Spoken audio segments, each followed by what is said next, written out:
Unknown unknowns. Well, unknown unknowns leap at you from places that you wouldn't expect. Because otherwise you would have planned for the damn things. So they're the things that are always like poking their beak up at you when you least expect it. They're just like, say, serpents in the Garden of Eden. That might be one way of thinking about it. You can't keep the damn snakes out of the garden. And that's because you can't make a bounded area and keep the complexity out of it. The complexity always sneaks back in. Try protecting your children from the internet, for example. You can't make a bounded circumstance and get rid of all the complexity. It always comes sneaking back in. So what would be an unknown unknown? This is a good one. Here, you have an intimate relationship. You've had it for 10 years. You trust your partner. So what does that mean? You know where you are. You know who you are. And you have a pretty good idea of where you're going.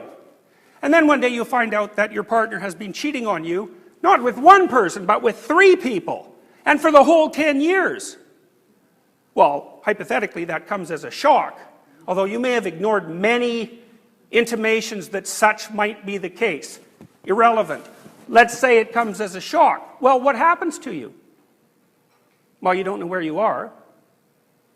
You don't know where you've been. That's interesting, eh? Because you think you know where you've been because you've already been there, but all of a sudden something can happen so that you are so flipped over that you don't even know where you were. So that means in some sense the past is dependent on the present. A very peculiar thing. You also have no idea where you're going.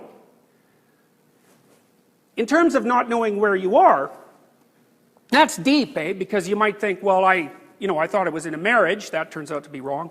I thought I knew who my wife or husband was. That turns out to be wrong. I concluded on the basis that I knew my wife, that I knew something about women. That turned out to be wrong.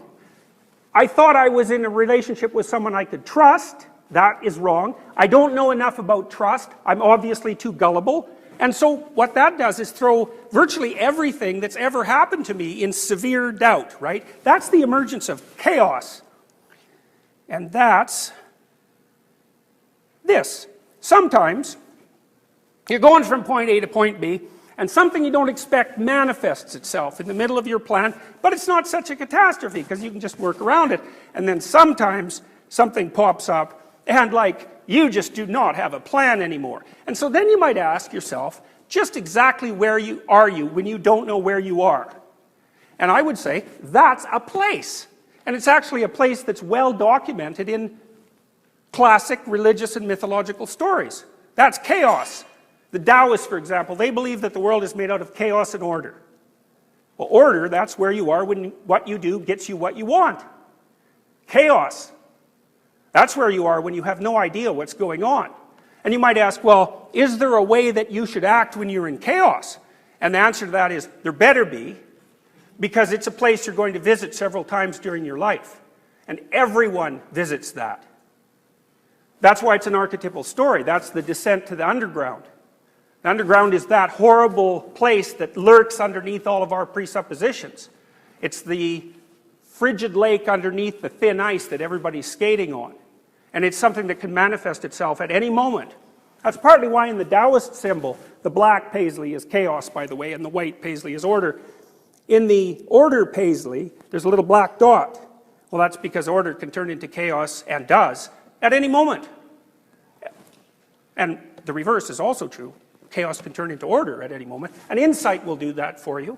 You know, alcoholics report that when they hit bottom. It's like there's a catalysis and they look at the world in a different way. You know, now they're a new person. They're back from the underground. They've risen from the dead, so to speak.